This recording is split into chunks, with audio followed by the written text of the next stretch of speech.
Bom dia, galera!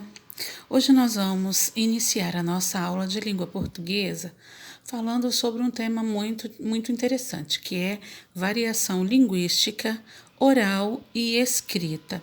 A princípio, nós vamos criar uma definição para variação linguística. Nós vamos entender então o que é variação linguística e no decorrer da aula nós vamos aprender a forma oral e escrita da linguística, ok?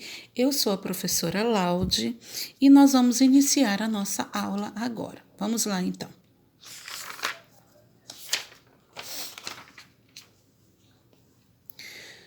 Bom, vamos começar por uma interrogativa para que a gente consiga formar uma definição, entender o que seria variação linguística. Vamos lá, então?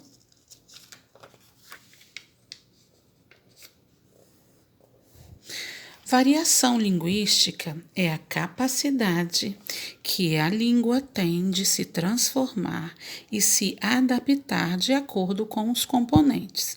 Bom, aqui a gente viu a definição então de variação linguística. É a capacidade que a língua tem de se transformar e se adaptar de acordo com alguns componentes.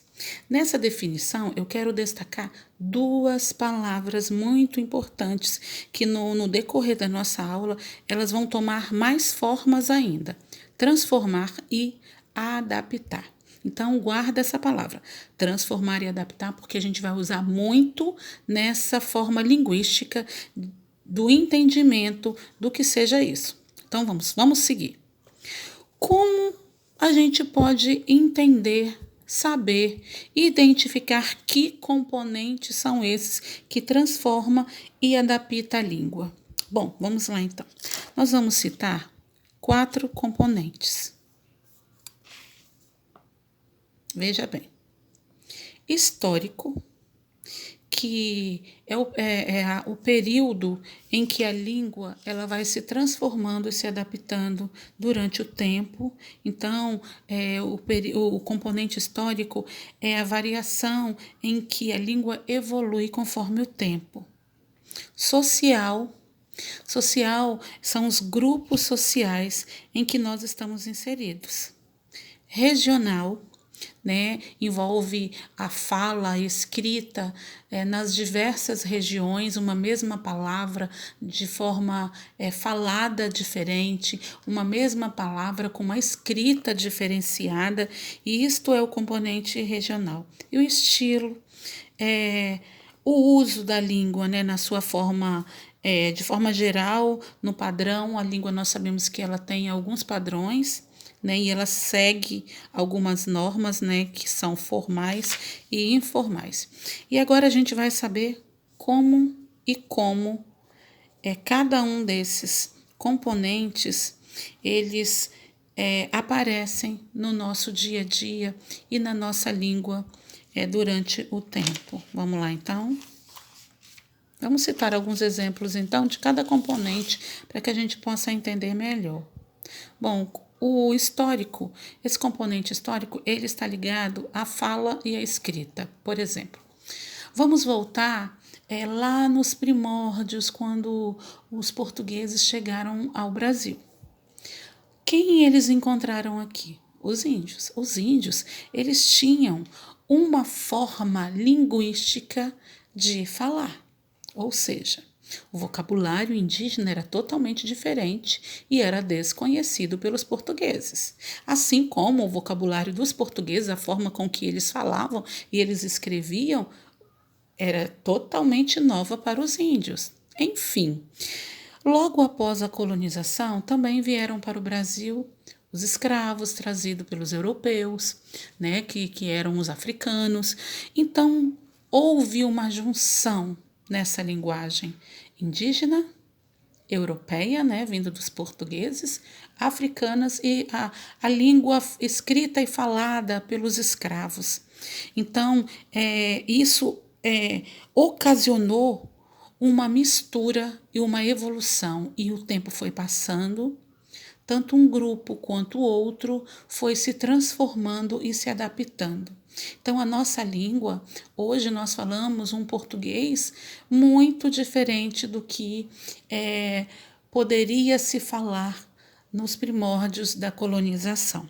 Vamos citar um exemplo. A palavra você. Deixa eu pegar aqui, vamos formar aqui um esquema para a gente entender esse componente histórico. A palavra você, V-O-C-E, acento circunflexo, não é? Bom, será que você era escrito dessa forma quando os portugueses chegaram aqui? Ou será que os índios entendiam que era escrito dessa forma? Acredito que não, né? Então vamos ver melhor isso. Como que os portugueses, eles falavam e ensinaram para os índios essa palavra? Os portugueses não falavam você, muito menos os indígenas, eles falavam vossa mercê. Vossa mercê é a mesma coisa que você. E, com o passar do tempo, houve mais mudanças nessa fala e nessa escrita. Vossa mercê passou a ser vós mercê. Vós mercê aceita? Vós mercê gostaria? Vossa mercê viu isto?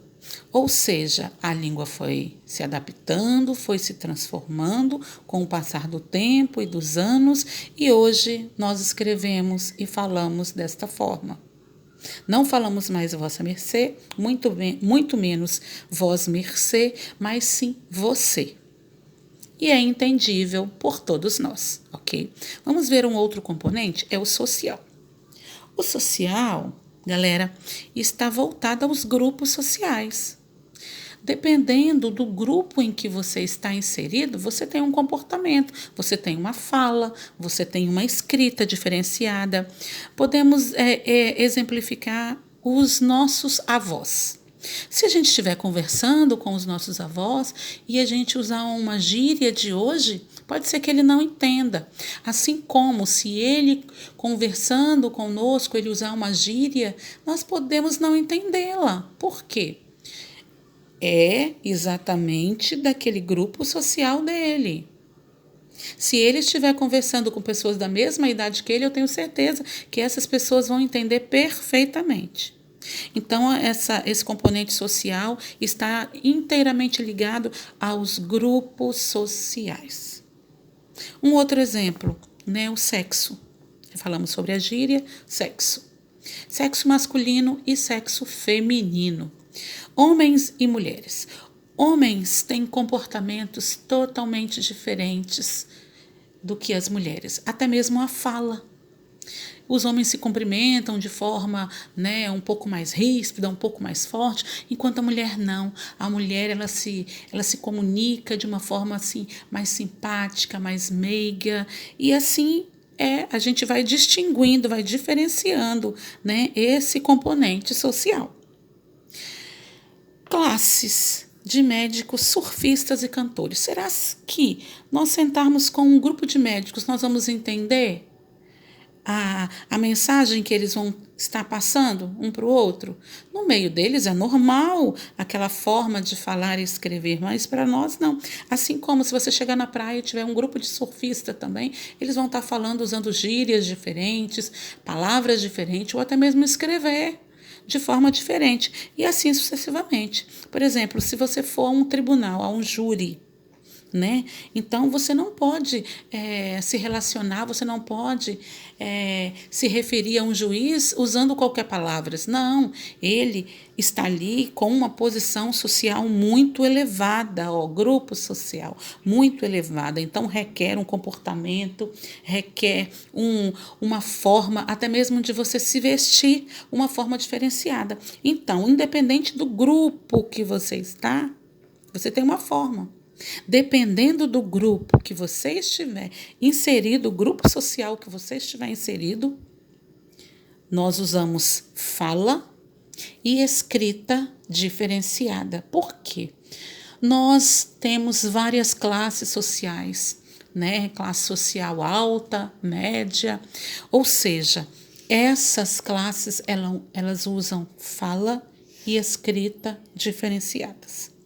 E o estilo? O que seria um exemplo de estilo? Estilo está ligado totalmente à situação do uso da língua, né? A forma coloquial, a forma culta. O que seria a forma coloquial? A forma do dia a dia, como a gente fala no dia a dia, uma forma mais simplificada, e a forma culta. A forma culta seria aquela forma da língua que a gente entende na escola, né?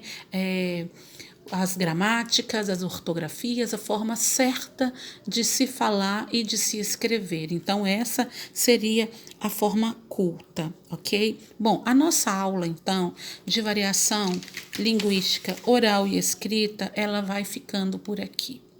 Eu espero que nessa aula, vocês tenham aprendido um pouco mais sobre a variação linguística, né? E como que a nossa língua ela tem evoluído, né, com o passar dos tempos, e ela se adapta também, né, à região, à classe social, ao estilo, ao meio histórico e assim vai. Então não esqueçam, e na próxima aula nós vamos nos aprofundar um pouco mais com atividades e exercícios relacionados à variação linguística oral e escrita. Um abraço a todos e até breve.